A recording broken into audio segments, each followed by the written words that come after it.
방금 읽으신 본문은 이때 당시 이스라엘이라는 민족에게 하나님이 명령하신 어떤 제도에 대한 이야기입니다.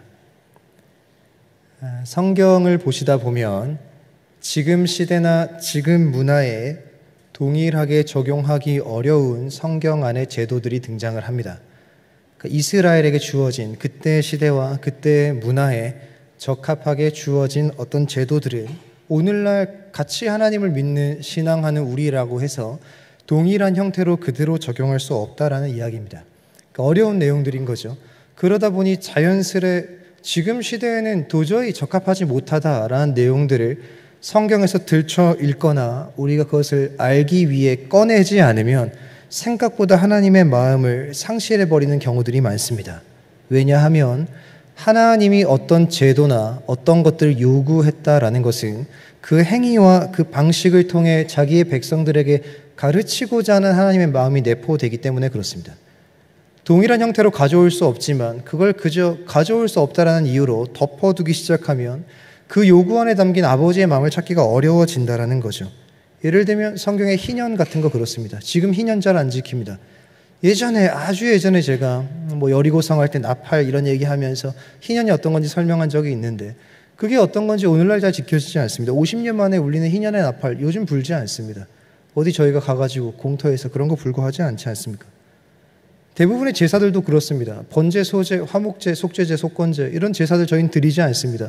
지금 예배라는 형태로 바뀌어서 예배하고 있지만 그 제사 하나하나에 담겨있는 의미가 굉장히 중요하거든요. 근데 하지 않는다고 해서 그걸 펼치지 않으면 그때 당시에 왜 5개나 원했는가 하나님이? 왜 5 종류를 구분하셨는가? 어떤 건 태워야 되고 어떤 건 동물이고 어떤 건 왜 곡식인가? 그러니까 하나하나의 의미가 다 있는데 그걸 주셨던 것에 대한 하나님의 마음을 다 덮어버리게 되는 문제가 생긴다는 거죠. 오늘도 그렇습니다. 이 도피성도 오늘 없습니다. 짓지도 않습니다. 지으면 더 이상한 거죠. 그런데 이 안에 분명히 담겨있는 하나님의 마음들이 존재합니다. 이 도피성이라는 제도는 생각보다 이스라엘 백성에 굉장히 중요하고 의미 있는 제도였습니다. 저희에겐 좀 먼 이야기 같이 느낄지 모르지만 이스라엘에게 이 제도가 중요했던 이유는 뭐냐면 크게 2가지입니다. 첫 번째는 가장 먼저 요구된 명령. 그러니까 모든 성경에서 첫 번째는 제일 중요하죠. 제1계명이 중요한 것처럼. 잊지 않았지만 여호수아 19장에서 드디어 400년 동안 염원했던 땅을 다 분배합니다. 이제 꿈꿨던 땅을 정복한 게 끝이 아니고 정복해서 12지파가 다 나눠 갔습니다. 땅 분배를 마친 거예요. 살기만 하면 되는 겁니다. 그렇게 원했던 땅을 드디어 완성한 겁니다. 우리가 이 생각을 잘 해봐야 됩니다. 드디어 그토록 원했던 게 손에 잡힌 거예요. 그럼 하나님이 이제 운을 떼는 거죠. 나는 너희를 향한 모든 약속을 다 지켰다. 내가 약속의 땅 주겠다 했는데 드디어 너희 손에 잡혔다. 전쟁을 다 치렀고 너희 지파의 수대로 다 분배까지 마쳤다. 땅 분배까지 끝난 뒤에 가장 먼저 운을 뗀 명령이 이 명령입니다. 그러니 중요하죠. 19장 하반절을 보시면 기업의 땅을 나누기를 마치다 이렇게 소제목이 붙어 있습니다. 기업의 땅을 마치자마자 20장 1절에 여호와께서 여호수아에게 말씀하여 이르시되 땅 분배가 이제 끝났는데 처음으로 운을 땅 뗀 명령이 이 명령이니까 이스라엘에게 중요했겠죠. 성경에서 중요하다라는 2번째 근거는 뭐냐면 반복되면 중요합니다. 성경에서 이름을 2번 부르거나 어떤 요구를 몇 번이고 반복해서 얘기하면 중요한 겁니다. 성경 안에 우리에게 굉장히 따뜻하게 반복되는 하나님의 요구들이 많지 않습니까? 두려워하지 말라.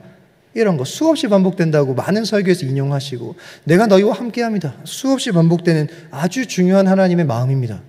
그거와 동시에 반복된다는 건 중요한 거죠. 이 이스라엘에게 땅 정복이 끝나면 도주할 수 있는 도시를 만들어라 라는 명령은 성경에서 4번이나 반복됩니다. 엄청나게 많이 반복된 겁니다. 그러니까 아까 두려워하지 말라 하나님이 함께 하겠다 이런 어떤 신앙적 관련된 거 말고 이스라엘 백성에게 제도적인 게 4번이나 반복된 건 유일합니다. 어떤 걸 만들어야 된다. 어떤 제도를, 어떤 약속을, 규율을, 룰을 정해야 된다라는 걸 4번이나 반복하는 경우는 없습니다. 출애굽기 21장에 이때 타이밍이 진짜 기가 막힙니다. 출애굽이라는 게 어떤 겁니까? 애굽에서 살다가 애굽에서 나오자마자 시내산에 가가지고 정체성 설명을 먼저 합니다. 너희가 누구였냐면 너희 원래 내 약속의 백성이야. 정체성 설명하자마자 가장 먼저 한 명령 도피성입니다. 도주해야 될 성 만들어라. 2번째가 민수기 35장이에요. 민수기 35장도 너무너무 중요합니다. 1세대 다 죽고 2세대들만 살아남아서 옛날에 기억나십니까? 슬로보아스의 딸들 이런 얘기 제가 한 적이 있어요. 민수기 36장에서 2세대들만 약속의 땅에 들어가기 직전에 이 명령을 또 언급합니다. 나에게 이 명령을 직접 들었던 출애굽기 21장에서 직접 들었던 너희 부모 세대 다 죽었다. 너희 다 2세대다. 약속의 땅 들어가야 된다. 들어가면 도주할 성 만들어라. 처음에 1세대가 나오자마자 애굽에서 나오자마자 가장 먼저 얘기하시고 두 번째 1세대가 다 죽고 2세대가 약속의 땅에 들어가기 직전에 또 말씀하세요. 세 번째 신명기 19장입니다. 신명기란 책은 모세가 죽기 전에 한 3편의 설교죠. 자기는 못 가는데 자녀 세대만 보내야 되니까 걱정이 이만저만이 아니었겠죠. 그러니 설교를 3번이나 하죠. 신명기 잘 보시면 제가 이전에도 얘기했지만 창세기부터의 내용을 또 반복합니다. 창세기를 또 얘기하는 게 아니고 설교를 하기 위해서 언약을 거기서부터 끌어오는 겁니다. 거기서 또 언급됩니다. 설교 3번 하는데 그 안에 담긴 내용이 도주해야 될 도시를 만들어라. 그리고 4번째가 오늘 본문입니다. 땅 드디어 얻었는데 그토록 원했던 평생이라고 하기 좀 그렇지만 400년을 노예로 살다가 자기들의 나라와 자기들의 터전만 꿈꿔서 지금까지 꾸역꾸역 버텨왔고 이제 그 터전을 가지기 위해서 큰 전쟁들을 많이 치러야 되는데 그 전쟁을 다 승리하고 진짜 그토록 원한 걸 이제 손에 딱 쥐자마자 하나님의 첫 번째 운뗀 이야기. 도주해야 될 성 있지 않았지? 만들어야 되지 않겠니? 라는 이야기를 하는 거죠.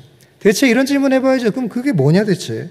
도주해야 될 성이 뭐길래? 지금은 필요 없는데 그때는 분명히 중요했던 것 같은데 4번이나 반복할 만큼 모든 세대가 시작될 때마다 가장 처음 언급할 만큼 너무 중요한 명령이었던 것 같은데 대체 그게 뭐냐? 을을 봐야 저희가 도피성을 똑같이 짓는 건 아니어도 도주할 성읍을 지금 만들진 않아도 이 안에 담겨있는 주의 마음을 발견할 수 있는 게 아니겠습니까? 일단 오늘 20장 3절 보시면 기본적으로 도피성이라는 개념은 실수로 사람을 죽인 자가 도망갈 수 있는 성입니다. 부지 중에 살인했다라는 게 실수거든요. 실수로 사람을 죽이는 일이 성경에 생기는가? 예, 생깁니다. 신명기 19장에 보면 실수로 어떻게 사람을 죽이게 되는가라는 일이 실제로 일어납니다. 나무를 하는데 낡은 도끼로 치다가 도끼날이 빠져서 옆 사람이 맞습니다. 이게 성경에 있어요. 신명기 19장에. 그렇게 죽이게 되면 그건 자기의 조금의 의도도 아닙니다. 의도를 가지고 누군가를 이렇게 감정적 보복을 하거나 나에게 상해를 입힌 것을 되갚아주기 위해서 한 행동이 전혀 아닌 거죠. 그런데 이렇게 실수로 죽였던 것, 이 일들이 이스라엘에서는 큰 문제가 됩니다. 왜냐? 실수로 죽였건 고의로 죽였건 사람을 죽이게 되면 누가 쫓아오느냐? 5절입니다. 피해 보복자라는 존재가 쫓아옵니다. 그래서 약간 이렇게 해석이 피해 보복자라고 돼서 되게 이렇게 무서운데 이 피해 보복자는 누구냐면 죽은 사람들의 친족입니다. 죽은 사람의 아빠라든지 죽은 사람의 엄마라든지 죽은 사람의 아내, 남편, 죽은 사람의 자녀, 죽은 사람의 친척, 형제, 자매 이런 친족들을 의미합니다. 근데 그 이름이 피해 보복자예요. 이스라엘은 명예가 중요한 나라입니다. 우린 동방 예의지국이죠. 저는 예의가 중요한 나라죠. 예의라는 것이 없는 사람을 만나게 되면 불쾌감을 느낍니다. 이스라엘은 반대입니다. 그러니까 다릅니다. 이스라엘은 명예를 지키지 못하는 사람을 보게 되면 굉장히 불쾌스러워합니다. 명예를 지킨다는 건 무엇이냐? 내가 맞았으면 같이 때려주는 겁니다. 이게 명예를 갚는 겁니다. 이게 당시 이 고대근동 시대에 만연해 있던 동해보복법이라는 법에 의거해서 그렇습니다. 동해보복법이라는 건 동일한 해를 가하는 보복법입니다. 굉장히 탁월한 법입니다. 이스라엘에만 있던 법이 아니고 다른 나라들에 많이 있었습니다. 지금같이 계산하고 누가 옳은가 정황을 살피고 상황을 살피는 게 아니라 가장 공정하게 오른쪽 뺨을 맞았는가 오른쪽 뺨을 때려라. 왼쪽 뺨을 맞았는가 왼쪽 뺨을 때려라. 상대가 너의 오른쪽 다리를 부러뜨렸는가 동일하게 오른쪽 다리를 부러뜨려라. 그게 뭐예요? 곧 명예를 갚는 겁니다. 자기의 명예를 챙기는 거예요. 내 명예를 지키는 겁니다. 그렇게 명예를 소중하게 여기는 문화의 이스라엘 속에서는 명예를 회복시켜주지 못하면 가족이 굉장히 슬퍼하고 그 가족이 굉장히 자기들의 가문에 대해서 창피해하는 어떤 문화가 있었습니다. 그래서 가족이 피해를 입었으면 그 받은 피해를 본인이 갚을 수 없으면 가족이 총동원해서 피해를 되갚아줘야 됩니다. 그게 곧 명예를 회복하는 길입니다. 가족이 피해를 입었으면 갚아줘야 가문의 명예가 회복되는 거예요. 대신 그 명예를 갚아주는 자, 이게 피해 보복자입니다. 문제는 이거죠. 제가 맞았으면 때려주면 됩니다. 그건 죽은 거예요. 상해를 입어서. 어쨌든 실수든 뭐든 간에 나무를 하다가 도끼날에 맞아서 사람이 죽은 겁니다. 그럼 죽어버린 사람은 자기의 명예를 회복시킬 방법이 없어요. 누가 해야 되는가? 그 복수 누가 해야 됩니까? 피해 보복자인 친족이 해야 됩니다. 근데 그 사람들은 그게 실수인지 고의인지 알 게 없습니다. 명예를 갚아줘야 되겠죠. 그렇게 해서 실수로 도끼로 날이 빠져서 사람을 죽인 자도 그의 가족들에게 죽었습니다. 그럼 그 가족들은 어떻게 합니까? 자기 가족이 죽었지 않습니까? 또 찾아가야 됩니다. 피해 보복자가. 그럼 이스라엘은 이것 때문에 어떤 일이 생기느냐? 유혈 복수가 빈번하게 일어나고 계속 반복되는 문제가 생기는 겁니다. 우리 가족이 죽었으면 그 가족의 생명의 명예를 갚아줘야 되고, 그 갚아주면서 또 죽었으면 그 가문은 가만히 있을 수가 없습니다. 온통 이스라엘은 그 안에 생명을 해하고 복수를 해야 되는 것 때문에 서로의 생명을 가져가는, 앗아가는 그런 일들이 계속 반복되는 거죠. 이 도주하는 성에 대한 이야기 속에서 다룰 수 있는 주제가 굉장히 많습니다. 도주하는 입장에서 달려가서 성읍 앞에 서가지고 자기의 죄를 고하고 또 회개도 다룰 수 있고, 반대로 오늘 다룰 얘기는 아니지만 반대로 계속 유혈복수가 반복되면 어떤 문제가 생기는지 아십니까? 피는 부정합니다. 성경에서. 잘 이해하셔야 됩니다. 그 피가 부정한 게 어떤 의미냐면 몸 밖으로 흘러나온 피가 부정합니다. 잘 이해하셔야 돼요. 부정이라는 건 뭐냐? 정함의 반대입니다. 우리는 부정을 어떻게 이해하냐면 더러움으로 이해하거든요. 부정하다, 더럽다. 아니요, 부정한 건 더럽다가 아닙니다. 정한 거의 반대입니다. 정상적인 상태 반대인 거예요. 보세요. 부정하다고 얘기하는 걸 더럽다고 인식하면 얼마나 예수님과 하나님께서 만든 제도가 우리를 불편하게 하냐면, 유출병이라는 병이 있어요. 여인에게서 피가 계속 밖으로 흘러나갑니다. 이스라엘 백성이 그 여인을 뭐라고 말하는지 아십니까? 부정하다 말해요. 근데 우리가 부정하다라고 말하면 더럽다. 어떻게 자기 스스로 해결할 수 없는 피가 밖으로 흘러나오는 병을 가진 여인에게 더럽다고 말합니까? 아닙니다. 부정하다라는 건 정상적인 상태가 아니다라는 얘기예요. 흘러나온 피는 부정합니다. 문제는 뭐냐? 부정하면 거룩이 상실됩니다. 거룩이 상실되면 여호와의 임재가 사라집니다. 그 문제를 막는 거예요. 도주할 수 있는 성의 또 다른 의미는 그것입니다. 피의 복수가 계속 반복되면 계속 피는 흘러넘칩니다. 어디에? 이스라엘 땅에. 밖으로 나온 피가 만연해지죠. 그럼 이스라엘은 뭘 잃어버리느냐? 거룩을 상실합니다. 거룩을 상실하면 가장 크게 생기는 문제는 여호와의 임재가 불가능해지는 거죠. 그걸 막기 위해 하나의 제도가 되기도 합니다. 그렇게 어쨌든 명예를 갚기 위해서 달려오는 사람이, 자기 피해 보복자가 자기를 쫓아오니까 자기가 부지 중에 실수로 사람을 죽였다 판단이 되면 어디로 가야 되느냐? 이 도주할 수 있는 성읍으로 뜁니다. 도착을 하죠. 4절부터 그 내용입니다. 도착을 하면 문 앞에 서죠. 문 앞에 서서 어떤 일을 하느냐? 자기의 상황을 알립니다. 성읍의 장로들은 성읍의 대표자들입니다. 그들 앞에 서서 제 상황이 이러이러합니다. 도끼를 나무로 하다가 같이 일하던 동료가 있었는데 고의가 아니고 제가 낡은 도끼를 사용하는 바람에 그 도끼가 빠져서 옆 동료를 죽이게 되었습니다. 그로 말미암아 그의 가족들이 피해 보복자가 되어 저를 쫓아옵니다. 라고 얘기를 하면 그 진위 여부가 파악될 때까지 받아들여야 됩니다. 그 성은 들어오도록 지켜줘야 되는 거예요. 그리고 받아들여서 어떻게 해야 되냐? 4절 말미에 그들은 그를 성읍에 받아들여 한 곳을 줘야 되고 거주할 수 있는 곳을 줘야 되고 자기들 중에 머물 수 있도록 도와줘야 됩니다. 그리고 5절 피해 보복자가 그의 뒤를 쫓아왔어요. 그러니까 성을 막 두드리겠죠. 내 가족의 원수를 내놓으십시오. 그럼 그 성은 뭐 해야 되냐? 그래, 너희 원수를 내가 데리고 있다, 내어주겠다라고 말하는 게 아니라 재판을 받기까지에 뒤따라온다 하더라도 그 살인자를 그의 손에 내줘서는 안 됩니다.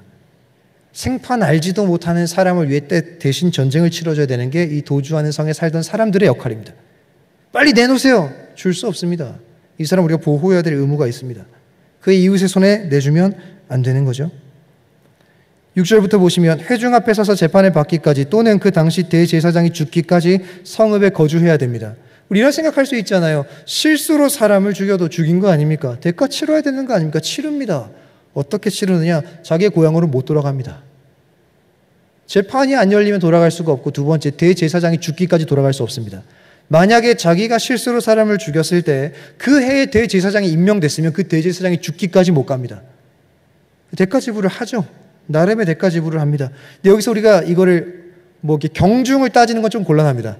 여기서 그럼 그게 충분한 대가 지불입니까? 이런 얘기를 논의하자라는 게 이 본문의 주제가 아니라 결국 이 명령 안에 담겨있는 여호와의 마음을 찾아야 되는 거니까 어쨌든 거기에 머물러야 됩니다. 그리고 7절부터 보시면 어디에 이 성읍을 세울 것인가를 명령하기 시작합니다. 이에 그들이 납달리의 산지 갈릴리 게데스, 세겜, 헤브론, 그 다음 베세, 길앗, 라못, 바산, 골란 등의 6개의 도시의 성을 세웁니다. 이 6개의 성읍은 나중에 한번 찾아보시면 알겠지만 12개의 지파 중에서 한 지파가 땅을 못 받습니다. 그 한 지파는 땅을 받아서 자기들의 생계를 유지해야 될 역할이 아니라 모든 전역에 흩어져서 여호와를 예배하는 일을 감당해야 될 지파로 임명됐기 때문에 그 지파는 땅을 못 받습니다. 레위 지파입니다. 그런데 땅은 12지파가 받습니다. 왜냐? 요셉 지파가 2분깃을 받습니다. 므낫세와 에브라임이라고 요셉의 두 아들들이 한 지파의 몫을 받기 때문에 사실 나중에 땅 분배할 때는 이스라엘의 13개 지파가 됩니다. 레위 지파는 못 받았지만 요셉 지파가 2개가 됐기 때문에 12개가 받는 거예요. 그 레위 지파는 어떤 식으로 사냐면 다른 12지파가 흩어져 있는 땅에 48개의 성을 받습니다. 48개의 성에 다 흩어져 살아야 돼요. 이스라엘에 꽉 차서 사는 거죠. 왜냐? 곳곳에 흩어져서 12지파가 하나님을 예배하는 일을 도와야 되기 때문입니다. 그게 레위 지파의 역할입니다. 그 48개 성읍 중에 6개입니다. 레위 지파가 받은 48개 성읍 중에 6개를 도주할 수 있는 성으로 만들어라 라고 이야기를 하는 거죠. 그리고 이 성읍들은 찾아보고 문헌을 조금 이렇게 살펴보거나 요즘에 검색만 해봐도 몇 가지 어떤 특징들이 나옵니다. 제가 지도를 가져왔으면 좋았을 텐데 제가 그렇게까지 준비를 다 하지 못해가지고 나중에 꼭 도주할 수 있는 성, 도피성, 내로 시작하는 검색이나 구로 시작하는 검색창에 치시면 바로 나옵니다. 그 6개의 성읍들의 위치를 잘 보시면 이스라엘 전역에서 달리면 다 하루 만에 갈 수 있는 거리에 둡니다. 6개가 어디 한 곳에 모여 있지 않아요. 이스라엘 전역에 흩어져 있습니다. 어디에서 달리든 하루 만에 갈 수 있습니다. 제가 검색도 예전에 해본 적이 있어요. 그래서 진짜 하루 만에 갈 수 있나 해가지고 검색해서 이렇게 구글 지도 같은 걸로 해가지고 걸었을 때, 뛰었을 때 해보니까 한 11시간쯤 걸리면 가더라고요. 그러니까 걸었을 때 그 정도 걸리면은 달리면 그보다 빨리 가겠죠. 어쨌든 하루 만에 갈 수 있는 접근이 용이한 곳에 둡니다. 기록된 문헌에 따르면 길이 잘 닦여져 있습니다. 당시에 길 닦는 나라의 어떤 문화가 아니거든요. 근데 이때 이스라엘에 잘 닦여 있는 2개의 길이 있습니다. 하나는 왕의 대로라는 길이 있습니다. 왕이 자기 이스라엘 전역을 돌아볼 때 사용해야 될 길, 빠르게 돌아봐야 되니까 그 왕의 대로는 잘 닦여 있어야 되는데 그거 외에 도주할 수 있는 성으로 가는 모든 길은 잘 닦여 있습니다. 길이라는 게 발달되기도 쉽지 않았던 시대인데 이 성으로 달려가는 길은 잘 닦여 있는 거죠. 그리고 가는 길의 폭이 14m랍니다. 엄청난 폭인 거예요. 그러니까 걷다가 길만 봐도 여기는 이 길 따라가면 그 성이구나라는 걸 알 수 있을 정도로 넓은 대로입니다. 그리고 표지판과 이정표가 있다고 합니다. 가다 길 잃지 말라고. 이것이 굉장히 우리에게 지금으로 보면 합리적인가라는 생각이 들기도 하고 이것이 옳은가? 이런 제도는 왜 필요한가? 왜 이 복잡해 보이고 오늘날에는 의미가 없을 것 같은 이 명령을 이스라엘에게는 가장 먼저 요구하신 것인가? 라는 질문을 던져볼 때 우리는 이 안에서 하나님의 마음을 몇 가지 발견할 수 있어야 됩니다. 이 번거로워 보이고 복잡해 보이고 지금으로는 의미 없어 보이는 이 도주할 수 있는 성을 만들어라 라는 요구를 하신 첫 번째 하나님의 마음은 제발 살아라 이겁니다. 9절 끝입니다. 이는 곧 이스라엘 모든 자손과 그들뿐 아니라 그들 중에 거류하는 거류민들을 위하여 선정된 성읍들로서 누구든지 부지 중에 살인한 자가 그리로 도망하여 그가 회중 앞에 설 때까지 피해 보복자의 손에 여기 있습니다. 죽지 아니하게 하기 위함이라. 이게 도주할 수 있는 성의 궁극적인 목적입니다. 이거 다르게 직역하면 우리말로 그냥 의역해보면 이런 얘기입니다. 죽지 마라 이 얘기입니다. 난 너희가 살길 바란다. 우리는 이런 사람이 살아야 됩니까? 라고 묻는데 우리 여호와의 본심을 발견하는 겁니다. 여호와의 본심은 옳고 그름을 따지기 전에 뭐부터가 먼저인 거예요? 일단 살기를 바라는 겁니다. 주가 우리를 향해서 바라시는 본심은 그겁니다. 이게 잘 이해하셔야 됩니다. 우린 여호와 앞에 설 때 우리를 향한 여호와의 본심이 무엇인가 때로 혼란해할 때가 많습니다. 여호와가 우리를 향한 본심이 무엇일까요? 잘하는가 살피실까요? 잘하시나 평가하실까요? 잘 못하면 벌 주실까요? 그 모든 게 다 의미 있겠죠. 하지만 성경 기저에 깔려있는 자기의 백성, 자기의 자녀, 신자라고 정의를 내리는 그리스도인을 바라보시는 여호와의 본심은 뭐냐면 살아랍니다. 잘 살았으면 좋겠다. 죽지 않고 살았으면 좋겠다. 처음 말씀드렸던 대로 이 도주할 수 있는 성에 몇 가지 특징이 있다고 그랬지 않습니까? 그것만 더해봐도 여호와의 본심이 뚜렷하게 나옵니다. 신명기 19장 보면 하나님은 도주하는 성으로 가는 길을 잘 다듬어 두라고 말씀하십니다. 잘 다듬어 둬라. 가다가 행여나 숲길이고 산길이라 가지천에다가 늦어서 뒤에 있는 사람에게 잡혀 죽지 않도록 길 좀 잘 닦아놔라. 어디서든 확인할 수 있도록 길 좀 넓혀놔라. 그리고 나중에 꼭 한번 검색해 보시면 이 성읍들은 대부분 고지대입니다. 가까이 다가가면 보여요. 저 언덕 위에 있는 저 성이구나. 잘 보이는 곳에 세워라. 혹은 넓은 평지에 있습니다. 왜요? 가다 보면 성 하나 덩그러니 있을 테니까. 제발 잘 보이는 곳들에 임명을 좀 해라. 가는 길에 표지판 좀 달아둬라. 가다가 오른쪽인지 왼쪽인지 헷갈려서 늦다가 못 가는 일이 없도록 이정표 좀 만들어라. 여기에 하나님의 마음이 본심이 담겨 있는 거죠. 제발 죽지 말고 살아라.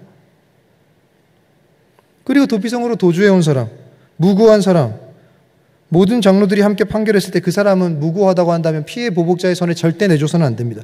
같이 가해자를 지켜줘야 될 의무가 있습니다. 도망오는 길이 힘들지 않도록 잘 닦아놓고 길을 잃지 않도록 갈림길에 표지판을 두고 어디서든 하루 만에 올 수 있는 곳에 도피성을 세우고 실수로 죽이게 된 것이 확인되었으면 도피성에 살고 있는 거주민들은 힘을 다해 그 사람을 지켜주도록 만들어 두신 이 하나님의 제도 속에 담겨있는 하나님의 마음은 간단합니다. 하나님은 근본적으로 우리를 살리시길 원하시는 분이다 이겁니다. 그 마음은 오늘날 우리에게까지도 이어졌죠. 하나님 우리에게 옳고 그름을 묻기 전에 뭐부터 하시느냐? 살길 바라시는 게 하나님 본심입니다. 그래서 우리에게 옳고 그름의 무거움을 따지기 전에 뭐부터 주시느냐? 우리에게도 우리 생명 살리고자 가장 잘 보이는 곳에 높게 매달아 누구든지 알아볼 수 있도록 자기의 아들을 달리신 분이 그게 하나님입니다. 우리에게도 허락된 도피성이 있죠. 그래서 성경은 많은 학자들은 이 도피성을 그리스도의 예표라고 말합니다. 완전한 예표는 아니겠죠. 왜냐하면 여기서는 실수로 살인한 자들만 생명을 구원받는데 예수 그리스도 안에서는 우리의 모든 잘못을 하나님이 실수로 받으십니다. 이게 은혜죠. 우리 잊지 말아야 됩니다. 이게 보다가 그래 실수로 잘못한 것만 하나님 용서하시는구나. 나는 오늘 고의로 죄를 졌는데 아니요. 주 앞에선 모두가 실수입니다. 하나님은 우리의 지속적이고 반복적으로 계속 자행되어지는 수많은 죄악들 다 뭘로 보시느냐? 실수로 봅니다. 우리의 태어나고 자라면서 우리의 천성이 날 때부터 악함을 이미 아시는 하나님이 우리의 연약함을 다 우리의 실수와 연약함의 근거로 받으신다라는 겁니다. 그러니 예수 안에서 우린 다 뭐 할 수 있는 겁니까? 죽지 아니하게 하기 위함이다라는 약속이 가능해지는 거죠. 이 도피성에 담긴 의미, 생명은 소중하다. 내가 반드시 살려내겠다. 죽지 말고 달려와라. 헷갈리지 않고 어딘지 잘 찾지 못하는 일이 있지 않도록 내가 너무 잘 보이고 너무 선명하고 너무 뚜렷하게 너희의 살 길을 내가 세워두겠다. 그러니 와라. 그 마음이 이어진 게 예수 그리스도입니다. 우리도 쫓기죠. 오늘날 쫓깁니다. 우린 피해 보복자에게 쫓기지는 않습니다. 여러분이 누구에게 상해 입혔다고 해서 가족이 다 같이 쫓아오지 않습니다. 그럴 땐 도피성으로 가실 게 아니라 경찰서로 가시면 됩니다. 누가 쫓아오면 경찰서로 가면 되죠. 우리는 그렇게 쫓지 않습니다. 오늘날 피해 보복자는 누굽니까? 우리 원수겠죠, 원수. 우리로 하여금 우리를 안전하고 평안 가운데 분명히 주의 나라인데 주의 나라 안에서 평안, 샬롬을 잃어버리도록 만드는 존재는 하나밖에 없습니다. 원수입니다. 우리의 원수는 수많은 것들을 가지고 우리를 쫓아옵니다. 죄의 문제, 정죄, 육신의 죽음, 영혼의 죽음, 삶의 애환, 삶의 고통, 수많은 무기 가지고 달려오죠. 그뿐 아닙니다. 요즘엔 세상이라는 거대한 무기 가지고 옵니다. 그리고 우리를 막 쫓기게 만들어서 우리의 마음을 낙심시키고 때로 우리의 마음을 죽이기도 합니다. 그때 우리가 기억해야 될 건 하나밖에 없습니다. 피해 보복자, 그러니까 피해 보복자도 복잡하다면 쫓기는 인생에서 우리가 살 곳 하나밖에 없습니다. 세상으로부터 쫓기거나 어떤 우리의 원수가 들고 오는 수많은 죄나 정죄나 어떤 육신의 죽음이나 영혼의 죽음이라는 것들 가지고 쫓아올 때, 쫓겨서 마음이 죽어갈 때 도피할 수 있는 유일한 곳이 우리에게 있다라는 사실을 기억해야 됩니다. 우리의 도피성은 예수 그리스도. 그분의 십자가 앞에 서야 모든 게 해결될 뿐입니다. 그곳에서 지친 우리는 쉼을 얻습니다. 달리느라 얼마나 고달팠겠습니까? 얼마나 목이 말랐을까요? 얼마나 숨이 턱끝까지 찼겠습니까? 수고하고 무거운 짐진 자들은 다 예수 안에서 쉬는 겁니다. 도피성 앞에서 살 길이 열리는 것처럼 십자가 앞에서 살 길이 열리는 거죠. 저는 같이 신앙하면서 이런 생각이 좀 들었어요. 우리 공동체 어때야 되겠나? 우리 교회라는 것. 그러니까 우리만을 얘기하는 거 아닙니다. 그냥 교회라는 걸 생각할 때 교회는 어떤 곳이어야 하는가? 1청년부나 2청년부나 우리 어떤 장년 성도님들이나 우리가 함께 신앙하고 있는 교회라는 곳은 어떤 곳이어야 되겠는가? 어떤 이야기들이 많아야 되겠는가? 라는 생각을 좀 해봤습니다. 그러니까 생각을 쭉 해보니까 우리 안에 어떤 이야기가 많아야 주의 나라 같을까? 예수께 달려가서 살아본 사람들의 이야기가 많아야 됩니다. 그게 주의 나라 같은 겁니다. 하나님 그거 원하시는 거죠. 다른 거 원하지 않습니다. 주의 나라에서 가장 먼저 너희가 이제부터 내 나라에서 살 때 이 한 가지 기억해야 된다. 아니 다 많은 걸 기억해야 되겠지만 가장 먼저 이거 기억해야 된다. 도피할 수 있는 성을 세워라. 그리고 제발 살아라. 죽지 말고. 생명은 소중하고 내가 너희를 아낀다. 쫓기면 뛰어라. 거기 오면 살 길이 열릴 거다. 라는 걸 기억하고 살아라 라고 한다면 그 나라에 사는 사람들이 해야 될 가장 근본적인 이야기는 딱 하나입니다. 쫓기면 뛰는 겁니다. 사랑하는 동역자 여러분, 우린 뛸 곳이 있습니다. 우린 도주할 곳이 있는 거예요. 도피할 곳이 있습니다. 가면 숨 쉴 수 있는 곳이 있습니다. 거기가 어디냐면 예수 앞입니다. 십자가 앞이죠. 거기 앞에 서야 우린 참된 안식과 쉼과 숨을 얻을 수가 있습니다. 그러니 교회 안에 들려야 될 수많은 이야기는 무엇입니까? 예수 앞에 뛰었더니 살더라. 이 이야기가 차고 넘쳐줘야 그게 교회죠. 제가 사랑하는 동역자 여러분들에게 부탁드리고 싶은 게 있었습니다. 힘들면 예수께로 뛰십시오. 힘들면 예수께 달려야 됩니다. 그래야 옆에서 같이 힘들어하는 사람들이 아 저게 살 길이구나 라고 보고 같이 뛰는 겁니다. 힘들면 예수한테 뛰었더니 살더라 라는 얘기가 교회 안에 가득해야 됩니다. 제가 교회가 배려해 주셔가지고 휴가를 갔다 왔습니다. 휴가를 갔다 왔는데 휴가 기간 동안에 제가 얼마나 연약한 적나라한 죄인인지 목사라는 어떤 존재를 한 두 주만 떼봤더니 아주 그냥 대단한 삶을 살더라고요. 제가 그때 어떤 걸 느꼈냐면 이 설교를 준비하면서 그간 못했던 일들을 막 했습니다. 이제 가정도 돌보고 아내의 마음도 돌보고 아들의 마음도 돌보고 못했던 개인적인 일들도 하고 분명히 휴가인데 휴가가 아니더라고요. 막 쫓겼습니다. 이런 생각이 들었습니다. 난 분명히 쉼을 얻고 휴가하고 재충전이고 나한테 뭔가 앞으로 해야 될 풍성한 것들을 나누기 위해 내 것을 채워야 돼. 나는 왜 아직도 쫓기는가? 간단했습니다. 제가 설 곳에 안 섰기 때문이었습니다. 해야 될 것들을 이고지고 열심히 달리는데 숨이 턱끝까지 차더라고요. 분명히 이 숨을 좀 더 쉬고 싶어서 쥐었을 뿐인데 쥔 것 때문에 더 숨이 차더라고요. 그때 며칠쯤 됐습니다. 그래서 감사하죠. 하나님이 며칠 만에 깨닫게 하셔서 내가 신자가 쉬는 건 이렇게 쉬는 게 아니구나. 신자가 쉰다라는 건 먹고 자고 좋은 곳 가서 향유하고 가족과 시간을 보고 다 쉼입니다. 하지만 그 모든 것들 속에 내가 진짜 서야 될 곳에 서는 자리를 잃어버리면 내 심령은 여전히 쉬지 못하는구나 라는 생각을 정신을 바짝 차리고 물론 제가 며칠 동안 목사답지 않게 논 건 아닙니다. 걱정하지 마십시오. 큐티도 했고 기도도 했고 볼 만큼 말씀도 봤습니다. 근데 하나님 불현듯 깨닫게 하신 거죠. 할 걸 하고 있는데 왜 나는 쫓기는가? 난 왜 불안한가? 분명히 평안함을 가지고 재충전하기 위해서인데 여전히 나는 왜 뭔지 알지 못하는 정체로부터 왜 쫓기고 있는가? 내가 서야 될 곳에 서지 않았기 때문이구나. 사랑하는 동역자 여러분, 우리의 살 길이 어디입니까? 빨리 오라고 잘 닦여 있는 길이 어디 있습니까? 길 잃어버리지 말라고 이정표 분명하게 붙어있는 명확한 길이 어디입니까? 시간에 구애받지 않고 하루 길이 뭡니까? 당장이라도 달려갈 수 있는 곳이 어디입니까? 어디서든 잘 보이는 그곳이 어디입니까? 예수 그리스도 아닙니까? 이때와는 다릅니다. 달릴 필요도 없습니다. 그저 그 자리에서 꿇고 부르면 됩니다. 거기가 우리의 살 길 아닙니까? 우리 안에 예수 안에 살 길이 있음을 확신하며 그분께 달려가는 은혜가 저 여러분 가운데 있기를 소망합니다. 우리가 이 은혜를 누리기 위해 해야 될 일들이 몇 개 있습니다. 기억해야 되겠죠? 저희에게는 도주할 곳이 있습니다. 숨이 턱끝까지 차거나 쫓기시거나 힘들 때 다른 것들과 잠시 단절하시고 정리하시고 우리가 가장 먼저 뛰어야 될 것들이 있죠. 전 이게 더 중요하다고 생각합니다. 우리가 언제든 달려갈 수 있다는 것이 있음을 아는 것보다 중요한 건 그걸 누려야 됩니다.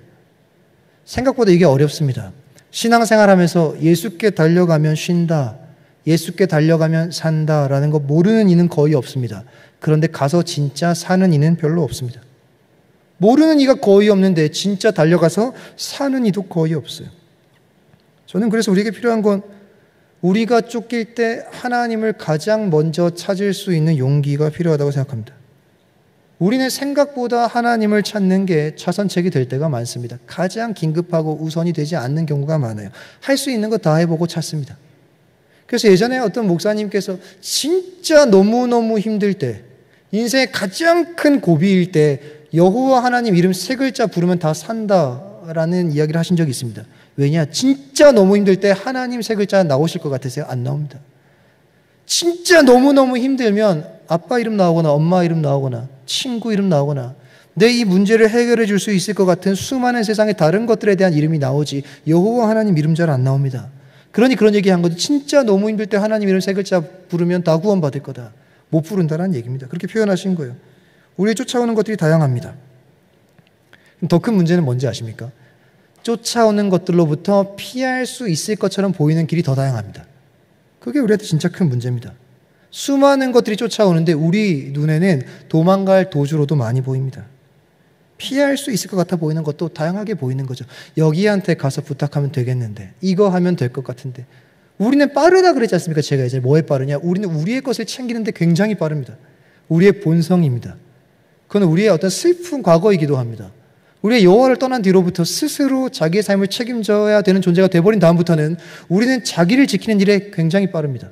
그러니 이미 우리는 누가 말해주지 않아도 어떤 문제가 발생하거나 쫓긴다 느껴지면 나에게 뭐가 필요한지, 뭘 해야 쉴지, 뭘 하면 나아질지 분명하게 보입니다. 근데 막상 뛰어보면 그게 진짜 살 길이 안 되는 경우들이 훨씬 많습니다. 그래서 우리에게 뭐가 필요합니까? 하나님을 가장 먼저 찾을 수 있는 용기입니다. 다양한 것들을 보고 다양한 것들을 찾아서 다양한 것들에게 달리고자 하는 본성을 거슬러 가장 먼저 예수와 대화하기 위해 설 수 있는 용기가 필요한 것입니다. 이번 한 주 전 다 여쭤보지 않아도 알 것 같습니다. 수없이 쫓겼을 겁니다. 오늘도요, 어제도요, 그제도요. 매일이 쫓기는 삶이었을 겁니다. 쫓길 때마다 어디에 서셨습니까? 쫓길 때마다 어디에 서셔서 살 길을 얻으셨습니까? 거기서 숨이 트이는 경험을 해보셨겠지만 진짜 충분히 여러분의 삶의 모든 호흡이 충분히 회복되는 것들을 경험하셨습니까? 이런 질문도 우리에게 해봐야 됩니다. 이 용기라는 건 결단을 의미합니다. 그 결단은 쫓기는 모든 상황에서 주님과 가장 빨리 대화를 시도하는 결단입니다. 최대한 빨리 주님과 대화를 시도하는 거죠. 예수라는 이름을 세상이 말하고 주장하는 다른 살 길과 동일한 수준으로 여기지 말아주시기 부탁드립니다. 예수의 가치를 다른 것들과 동일한 가치로 전락시키지 않으시길 바랍니다. 우리에게 수많은 살 길 중에 하나 선택지, 그게 예수가 아니죠. 수많은 살 길 다 보여도 그 모든 것들보다 가장 유일하고 가장 분명하고 가장 우선되어야 될 살 길, 그게 예수 아닙니까? 다양한 것들 중에 유일한으로 예수 그리스도를 인식할 수 있는 은혜가 저와 여러분 가운데 있으시기를 간절히 소망합니다. 점검해 보셔야 됩니다, 여러분들이. 나는 그렇게 하고 있는가? 나는 알고 있는가? 아는 것이 끝이 아니라 누리고 있는가? 난 진짜 그런 일이 생기면, 무언가로도 쫓기면, 내 마음이 낙심되면, 어디로 갈지 모르면 나는 멈춰서서 진짜 우리 주님과의 대화를 가장 먼저 선택하는가? 난 기도의 자리에 서는가? 나는 말씀의 자리에 서는가? 난 예배하는가? 주일, 금요기도회 이런 거 얘기하는 거 아닙니다. 교회에 와서 갑자기 오늘 쫓기면 여기 본당 문 열고 와서 기도하시고 이런 거 얘기하는 거 아니에요. 당장 그 자리에 멈춰서 잠시라도 주와의 대화를 시작할 수 있는 결단이 필요합니다. 그 점검이 저와 여러분 가운데 있으시기를 바라고, 사탄의 공격이나 죄나 부정적 감정이나 불편한 감정이나 문제들, 그것들을 가장 잘 다룰 수 있는 도피성이 나에게 존재하는가? 부정적 감정이 밀려올 때 나는 그걸 다루고 있는 도피성은 있는가? 나 어떻게 처리하고 있는가? 나는 아는 것뿐 아니라 누리고 있는가를 점검함을 통해 우리가 뛰어서 피할 수 있는 유일한 분이 예수 그리스도 안에서 은혜를 누리시는 것들이 우리 가운데 있으시길 바랍니다. 저는 이런 생각이 좀 들었습니다. 우리는 쫓기지 않는 인생을 원합니다. 그런데 쫓기지 않는 것이 중요한 게 아닙니다. 왜냐? 안 쫓길 수가 없어요. 그러니까 세상이 쫓아올 텐데 여러분, 세상이 매일 쫓는데 어떻게 안 쫓깁니까? 이길 수도 없어요. 세상이 쫓아오는데 어떻게 이깁니까? 신자로 살지만 우리는 쫓기지 않는 인생을 꿈꿉니다. 그런데 신자가 진짜 기억해야 될 자기 점검은 무엇이냐? 뛰어가고 있는가? 이것입니다. 난 안 쫓기는가? 신앙생활하면 안 쫓겨야 되는 거 아닌가? 신앙생활하면 안 두려워야 되는 거 아닌가? 안 불편해야 되는 거 아닌가? 누가 쫓아오던 것들이 끝나야 되는 거 아닌가? 아닙니다. 신앙생활해도 쫓아오는 일은 비일비재하고 세상은 더 날 잡아먹을 듯이 달려올 겁니다. 우리의 자기 점검은 난 쫓기나 안 쫓기나가 아니라 난 뛰어가고 있는가가 훨씬 중요한 거죠. 언제든 달려갈 곳이 있음을 기억하고 달리고 있는가? 그것을 누리는가? 이게 이스라엘에게만 주어진 제도, 그 안에 담겨있는 하나님의 마음이죠. 다르게 살자, 이 얘기입니다. 그래서 달려가야 될 사람에게는 도주할 수 있는 성이 은혜입니다. 왜냐? 쫓길 때 당장 살 길이 되니까요. 그런데 하나 더 질문해 봐야 될 게 있습니다. 그 성에 사는 사람들한테는 이 제도가 고마운 일이냐? 질문해 봐야 됩니다. 아까 얘기했죠. 레위인들이지 않습니까? 레위인들에게는 이 제도가 고마운 일인가? 그리고 반대로 그 근처에 사는 사람들한테도 이게 고마운 일일까요? 행여 자기 인생에 한 번쯤은 일이 생길 수 있으니까 언젠가 한 번은 나도 이 제도를 이용할 수 있는 날이 있지 않을까? 큰일 나겠죠. 실수라도 그런 일을 경험하면 안 되지 않겠습니까? 많이 생각해보면 소수만을 위한 법이었을 것 같고 제도였을 것 같고 특히나 그 성에 살고 있는 사람들이 그리 고마운 제도가 아니었을 거라고 생각합니다. 근데 이 도주할 수 있는 성 명령 속에서 얻어야 될 또 한 가지 교훈은 하나님이 바라는 것도 공동체 형태입니다. 이 도피성에 담긴 하나님의 마음은 제발 와서 살아라 라는 것이 끝이 아닙니다. 살려야 될 사람들의 입장에 서 있는 사람들도 있는 거죠. 도피성에 거주하는 자들입니다. 땅에 정착하고 분배해서 할 일이 많고 해야 될 것 투성인데 요구하시는 하나님의 명령 속에 담겨있는 첫 번째가 제발 도주해서 살아라 라고 한다면 두 번째 마음은 뭐냐면 나랑 같이 제발 살려내자 이겁니다. 이게 거주하고 있는 사람들에게 있어서 도주하는 성이라는 것이 가지는 의미입니다. 제가 설교 본문을 도피성이라고 정하지 않았어요. 성경에는 도피성이라고 나오는데 이 이름의 번역이 좀 아쉽습니다. 이 원어가 그냥 잃어버리셔도 됩니다. 아레함 미크라트라는 뜻이거든요. 그러니까 그런 단어거든요. 그게 무슨 직역하면 어떤 의미냐면 오늘 본문 설교 제목처럼 끌어들이는 도시입니다. 그러니까 아레함 미크라트라는 단어가 끌어들이는 성읍이라는 뜻이거든요.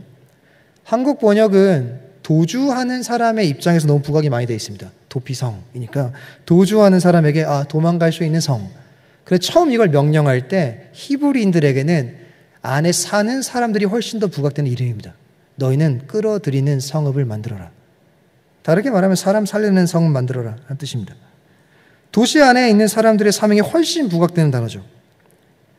도피성은 단순히 도피자들이 수동적으로 피신하는 장소가 아니라 실수로 살인한 자들을 끌어들이고 맞아들이고 영접하는 능동적인 장소와의 의미가 이름에 훨씬 더 분명하게 담겨 있습니다.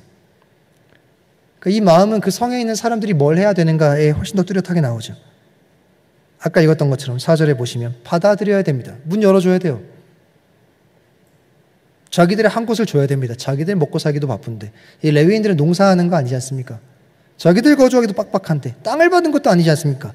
꼴랑 48개 성읍 중에 6개 선택했는데 거기 받아들여줘야 됩니다.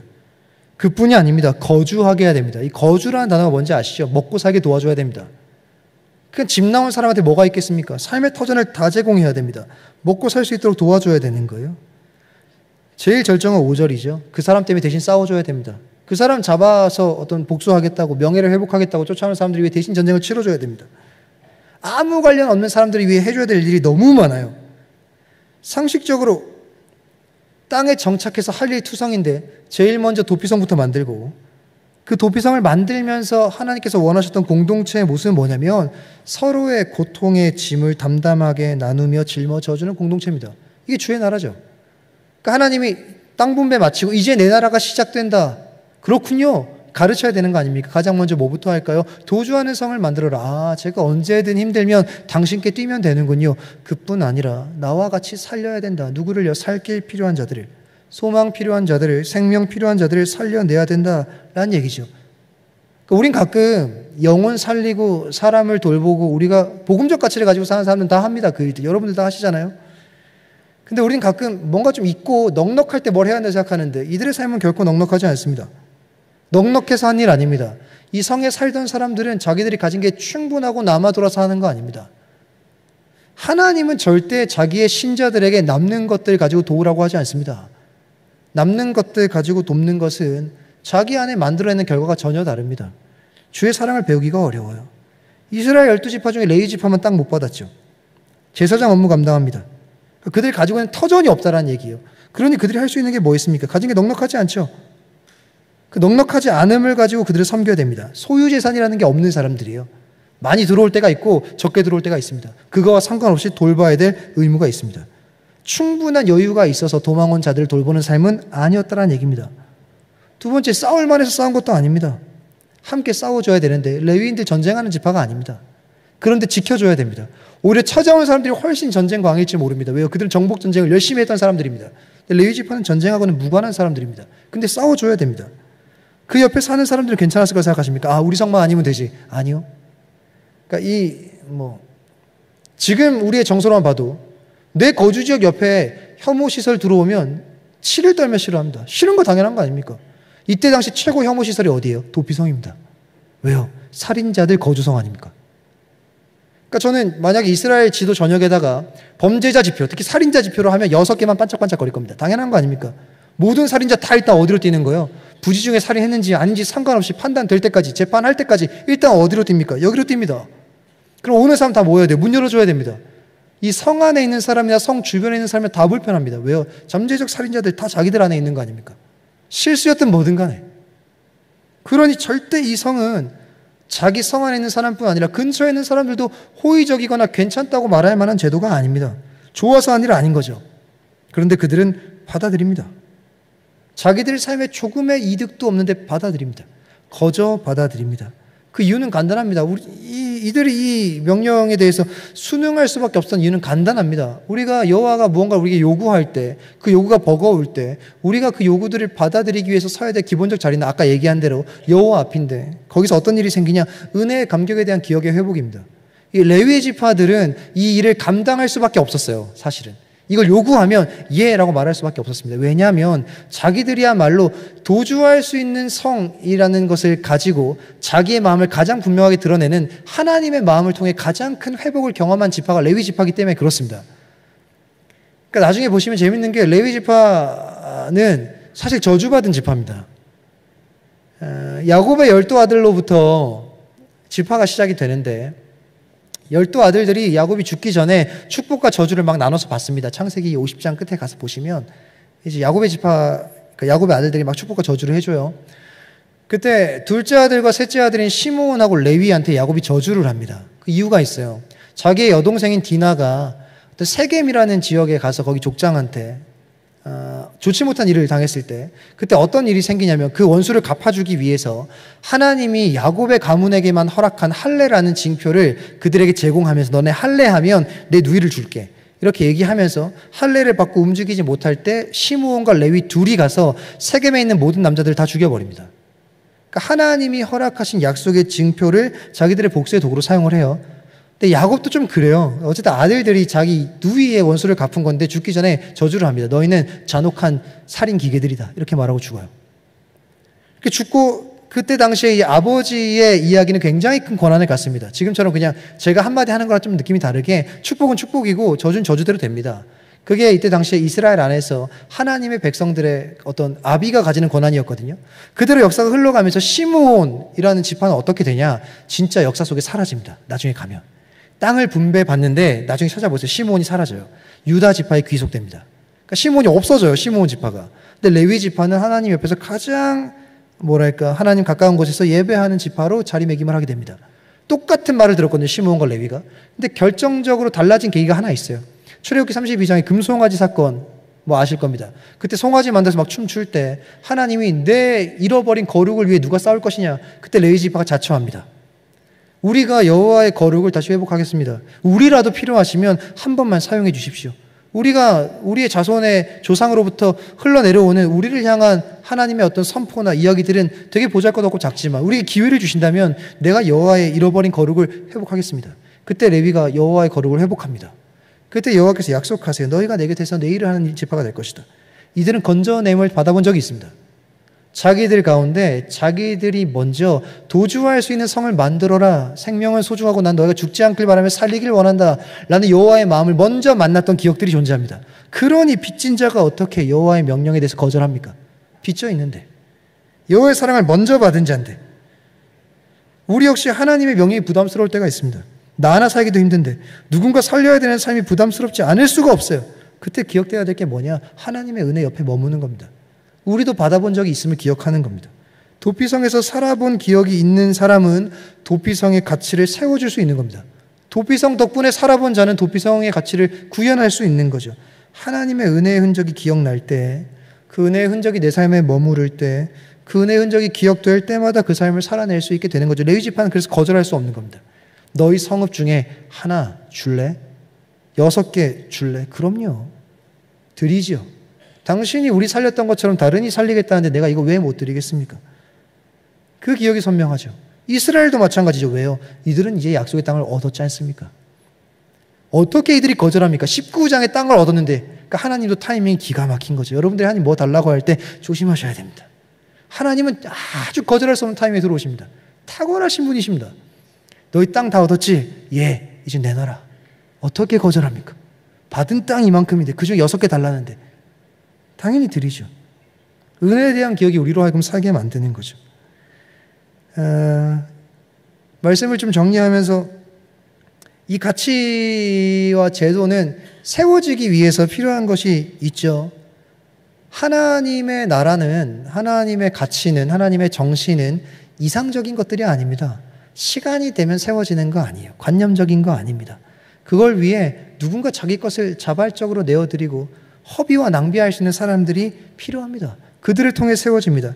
예전에 제가 갈렙 설교할 때 언급 들었던 적이 있는데 기억나실까 모르겠어요. 6개 성읍 중에 불편한 이름 하나 있어야 됩니다. 그게 뭐냐? 7절 마지막에 유다 산지의 기럇 아르바 곧 헤브론입니다. 저 6개 중에 하나를 헤브론으로 하자 이렇게 얘기합니다. 눈에 익은 지명이어야 됩니다. 왜냐? 이 헤브론 누가 받은 땅인지 아십니까? 갈렙이거든요. 갈렙이라는 인물 아시죠? 여호수아와 끝까지 살아남은 1세대의 유일한 사람. 그래서 하나님한테 가장 먼저 땅 받은 사람. 그때 이렇게 얘기하잖아요. 내가 아직도 40년 전이나 지금이나 힘이 일반입니다. 내가 싸울 수 있습니다. 기럇 아르바 헤브론에 거인이 산다 하더라도 나 이길 수 있습니다. 그 산지를 내게 주십시오. 그리고 헤브론을 얻습니다. 그러니까 하나님 진짜 약속한 게 이런 겁니다. 얻었는데 뭐라고 하는 거예요? 갈렙아 줘라. 그렇죠. 갈렙 입장에서 억울한 거 아닙니까? 하나님 전 연장자인데 이 중에 나이 제일 많은데 뺏을 땅 이렇게 많은데 헤브론만한 성이 또 없었겠습니까? 근데 난 그게 필요하다. 근데 뭐 하는 거예요? 자발적 낭비, 허비, 자발적인 불편을 선택합니다. 누가요? 갈렙이요. 쓰십시오. 하나님 제가 이 땅 그렇게 원했습니다. 그런데 이 땅 원한 게 주가 이렇게 쓰시겠다 할 때 제가 내어드리려고 그렇게 원한 걸지도 모르겠습니다. 또 내어드리면 주가 또 주시겠죠. 다른 더 풍성함이 존재하겠죠. 그러니 기꺼이 쓰십시오. 라는 자발적 불편을 선택한 갈렙 덕분에 6개 중에 하나의 헤브론이 탄생합니다. 그런 겁니다. 하나님 나라, 그건 자발적 불편을 선택하는 사람들의 삶으로 세워지는 겁니다. 거저 세워지지 않습니다. 누군가에게 유일한 도피성이신 예수 그리스도를 소개하거나 그들이 도피성의 가치를 누리도록 만들어주는 일은 때론 너무 귀찮고 힘듭니다. 몇 번을 말해줘야 되는지 잘 모릅니다. 때론 잘 닦인 길이 내가 돼야 되고 때론 내가 이정표가 돼야 됩니다. 이정표를 벗어나 다른 길로 갈 때 움직이지도 않는 이정표가 손을 뻗어서 그 사람을 원래 길로 돌려놔야 될 때도 있습니다. 그 성읍에 사는 사람들은 그들을 받아들이기 위해서 에너지를 써야 됩니다. 한 곳을 내어줬던 것처럼 우리도 시간과 에너지와 물질과 모든 것들을 사용해야 될 때가 있습니다. 내 삶 하나 건사하고 살아가기에도 바쁜데 도피하는 자를 내어주지 않기 위해서 싸우고 지키는 것처럼 누군가의 삶의 문제를 끝까지 같이 끌어안고 울어줘야 될 감정적 허비가 필요할 때도 있습니다. 근데 그런 사람들이 없으면 하나님의 가치는 세워지지 않습니다. 그런 사람들이 없으면 하나님의 정신은 세워지지 않습니다. 하나님이 구현하고자 했던 나라가 어떤 나라였는지는 그런 사람들이 살아내줘야 보이는 겁니다. 그런 사람들이 살아내주지 않으면 보이지가 않습니다. 그런 사람들이 해주지 않으면 드러나지가 않는 거예요. 이거 하나님 선택한 방식입니다. 무능한 게 아니에요. 제가 좋아하는 영화 중에 이런 영화 하나 있습니다. 천문이라는 영화 아십니까? 하늘에 묻는다. 세종대왕과 장영실 얘기입니다. 저 영화 얘기 잘 안 하거든요. 이거 되게 좋은 대사가 있었습니다. 그 장영실이 세종한테 이야기합니다. 이렇게 좋은 꿈을 꿔줘서 고맙다. 우리 백성들에게 하늘을 열어주고 우리 백성들이 모두 읽을 수 있는 글을 우리에게 주는 당신께 너무 감사합니다. 이 꿈을 꿔줘서 고맙습니다. 라고 얘기했더니 세종이 기가 막힌 얘기를 합니다. 뭐라고 말하느냐? 당신이 만들어주지 않았으면 그 누가 이게 내 꿈인 줄 알았겠는가? 라고 대답합니다. 저는 하나님과 백성이 얻고자 하는 관계가 이런 관계라 생각합니다. 하나님 무능한 거 아닙니다. 하나님 우리 없어도 주의 나라가 뭔지 다 보여줄 수 있습니다. 그러니까 선택한 방식이 있는 거예요. 난 꿈을 꾸겠다. 그리고 그 꿈을 너희에게 부여하겠다. 그리고 여호와가 꿈꾸는 나라가 뭐였는지 너희가 구현하길 바란다. 너희가 구현해줘야 이 땅이 내가 만든 나라가 어떤 나라인지, 얼마나 사랑이 지배하는 나라인지, 살 길이 있는 나라인지, 생명이 존재하는 나라인지 볼 거 아니겠는가라는 이야기를 하는 거죠. 하나님이 우리에게 원하시는 삶의 형태는 그런 것들입니다. 주가 꿈꾸시는 나라, 생명, 삶이 있고 살 길이 열리며 누구든 달리면 생명을 얻을 수 있는 그런 나라. 그런 나라는 스스로 자발적 불편을 선택하는 사람들을 통해 세워진다라는 것입니다. 이스라엘에게 명령하신 하나님의 제도죠. 이스라엘에게만. 다른 사람들에게는 주어지지 않습니다. 이스라엘한테만 있는 독특한 제도입니다. 그게 무슨 의미일까요? 그러니까 하나님이 자기 백성한테만 요구한 거잖아요. 우린 가끔 이런 것들을 보면 왜 우리한테만 이런 걸 요구하십니까? 번거롭게, 불편하게. 왜 우리에게 이렇게 귀찮게 이런 것들 요구하십니까? 다르게 생각하면 이런 겁니다. 우린 좀 다르게 살아보자 라는 뜻입니다. 우린 좀 다르게 살자. 타동해보복법에 근거해서 살 때 우린 다르게 살자. 우린 좀 살려내며 살자. 우린 달려오면 좀 살려주며 살자. 받아들이며 살자. 그의 삶을 짊어지며 살자. 거주할 터전 내주며 살자. 때로는 그들에게 이정표 되며 살자. 잘 닦인 길 되면서 살자. 그들에게 달려가야 될 길이 어딘지 분명하게 보여주며 살자. 우린 좀 다르게 살자. 하나님이 그리시는 주의 나라가 무엇인가? 결론을 내면서 두 가지죠. 19장이 주의 나라 완성됐으니까 완성된 그 나라가 세워진 뒤에 가장 먼저 언급하신 하나님의 명령, 도주할 성, 그 안에 담겨있는 하나님의 마음. 하나님의 나라는 살기 힘들 때 다른 곳으로 뛰는 게 아니라 예수께 뛰는 자들이 많은 곳, 거기 하나님 나라입니다. 그리고 살기 힘든 자들이 길을 찾을 때 도피성으로 뛸 수 있도록 누군간 이정표가 되고 누군간 잘 닦인 길이 되어주는 사람들이 많은 곳, 거기가 하나님 나라입니다. 오면 사는 곳, 거기가 하나님 나라죠. 생명이 있는 곳, 거기가 주의 나라입니다. 그게 교회고 우리 공동체고 나라는 한 명의 존재가 이래야 하지 않겠습니까? 주의 나라가 세워지기 위해 저와 여러분이 해야 될 일이 무엇이라고 생각하며 사시는지 전 다 알지 못합니다. 제가 저희 수련회 때 저희 청년부에게는 이야기했었는데, 주의 나라를 세워간다라는 것, 하나님 나라를 만들어 나간다는 것, 이들이 이제 해야 될 일이죠. 이스라엘 백성이 하나님 나라를 구현해 나가야 되는데, 그들이 하나님 나라를 세워간다라는 건 사회의 수많은 영역에서 나아짐을 추구하는 건 맞을 겁니다. 교육이나 의료나 정치나 경제나 각 영역의 분야에서 걸출한 사람들이 배출돼서 수많은 제도들을 만들어내고 좋은 것들을 잘 구현해내서 우리가 살고 있는 이 나라가 좋은 가치 속에 살아가는 나라가 되도록 만드는 것, 우린 이렇게 주의 나라를 구현한다고 생각합니다. 맞죠? 그런데 주의 나라를 구현하는 더 본질은 하나님을 너무 잘 아는 아주 건강한, 하나님의 마음을 너무 잘 아는 아주 진실된, 하나님의 마음을 아주 잘 이해하고 있는 정직한 국민 한 명이 세워지는 게 하나님 나라의 시작입니다. 하나님의 나라는 운동으로 세워지지 않습니다, 여러분. 막 해가지고 우리가 다 같이 저희가 한 500명이 모여서 자 나가서 오늘 하나님 나라의 개혁을 만들어 봅시다, 그렇게 안 세워집니다. 하나님 나라는 흩어진 여러분이 하나님 마음을 너무 잘 헤아린 상태로 하나님의 한 명의 국민으로 서 있는 그 순간, 거기서부터 주의 나라가 시작됩니다. 땅의 분배가 끝나자마자 가장 먼저 하신 명령, 주의 나라 건설의 시작. 그것은 쫓기는 것 같은 삶에서 언제든 달려갈 곳이 있음을 아는 것, 그리고 쫓기는 누군가에게 내게 필요했던 도피성이 그들에게도 필요함을 아는 것, 그래서 여러분의 인생이 늘 예수 안에서 살아남을 경험하는 것, 그리고 다른 이들도 그 살아남을 경험하기 위해 여러분들이 기꺼이 거룩한 허비와 낭비와 자발적 불편을 선택해서 그들을 살려내는 것, 이것을 아는 자가 한 명씩 늘어나는 것, 그것이 주가 꿈꾸시는 주의 나라임을 잘 기억하셔서 이번 한 주도 평생의 삶도 죽어져 갈 때 예수께 달려가서 사시기 바라고, 쫓길수록 해답이 단순해지는 것이 주의 나라 안에 거하는 신자임을 잘 기억해서 쫓길수록 답은 간단하게, 뛰어야 될 것도 간단하게 예수께 달려가서 사시고, 그리고 주와 함께 제발 살려내야 될 사람들 같이 살려내는 일에 분주하고 무엇을 해야 될지 모르겠고, 여러분 좋은 직업, 좋은 전공, 좋은 것들 가지고 사시다가 불현듯 길을 잃을 때가 있지 않습니까? 제가 옛날에 어떤 청년이 물은 적이 있어요. 목사님, 길을 잃으면 뭘 생각해야 됩니까? 무조건 신자는 길 잃으면 한 영혼입니다.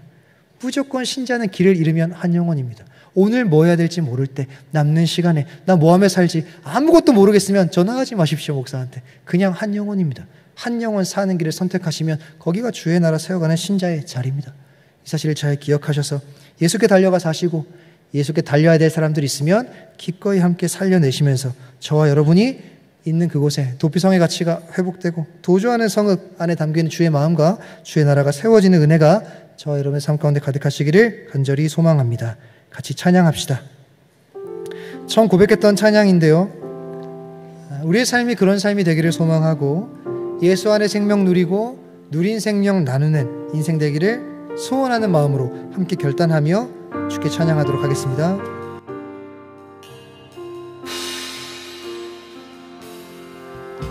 주 부르심 따라 예수 이름 부르며 나의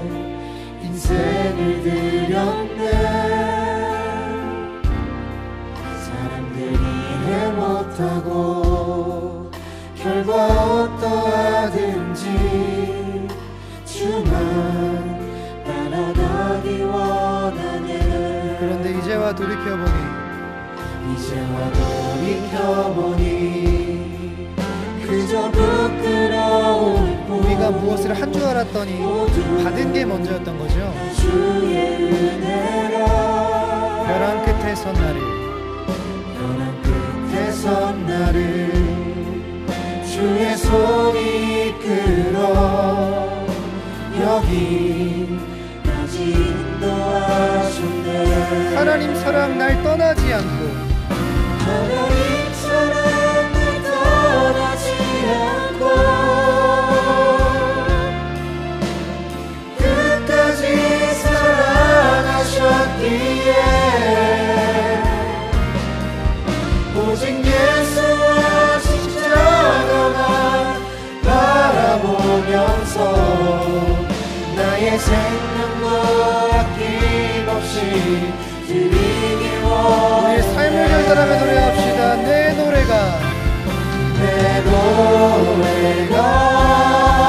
사는 영혼이 일으켜 다시 살게 하는 노래가 되길. 주 외울 때 착한 일뿐이라 칭찬받기가 우리 한 번 더 찬양합시다. 하나님 사랑 날 떠나지 않고, 하나님 사랑 날 떠나지 않고 끝까지 사랑하셨기에 오직 예수와 십자가만 바라보면서 나의 생명도 아낌없이 우리의 삶의 결단을 담아 함께 찬양합니다. 내 노래가 사는 영혼이 일으켜 다시 살게 하는 노래가 되길. 주 배울 때 착한 일뿐이라 한 번 더 찬양합니다. 내 노래가 상한 영혼 일으켜, 내 노래가 사랑 영혼 일으켜 다시 살게 하는 노래가 되길. 주 배울 때 착한 일뿐이라 우리의 인생이 다른 이들을 부욕해 하는 삶이 되기를 소원하며 함께 찬양합니다. 우리는 무명하나 유명한 자요 죽음의 위기 속에도 생명 가졌고 그것이 나라 기뻐하며 그런 삶을 살기 소원하며 우리 마지막으로 찬양합니다. 우리는 무명하나 유명한 자요, 우리는 무명하나 유명한 자요 죽음의 위기 속에도 생명 가졌고 그신 하나님 노하며 하나하나 다른 일을 부욕해 하는 자. 사랑하는 동역자 여러분, 하나님은 자신의 백성들에게 요구하시는 게 있습니다. 그 요구 속에는 백성을 빚어가시는 여호와의 마음이 담깁니다. 다르게 살자는 거죠. 아니, 다르게 살 수 있다라는 얘기입니다. 뛸 곳이 있다라는 거죠. 뛸 곳이 필요한 자들에게 뛸 곳이 되어줘야 된다라는 거죠. 그들에게 잘 닦인 길과 이정표가 되어주자라는 겁니다. 쫓길 때 다른 곳 아니라 예수께 달려가 살라는 겁니다. 살 길이 필요한 이들에게 잘 닦인 길, 이정표 되어주라는 것, 이게 주의 마음 아닙니까?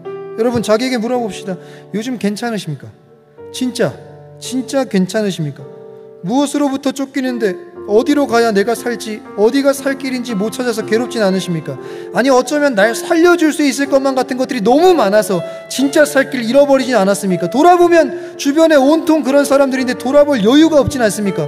우리 하나님의 간절한 외침을 좀 기억합시다. 내가 너 무슨 일 있어 살릴 거라고, 절대 죽도록 내버려 두지 않을 거라고, 그러니 너도 제발 살아달라고, 달려달라고, 유일한 도피성으로 달려와 생명을 누리라고, 이제는 같이 살리자고 말씀하신 하나님의 마음을 기억하며 기도합시다. 사랑하는 주님, 저 살아야겠습니다. 살고 싶습니다.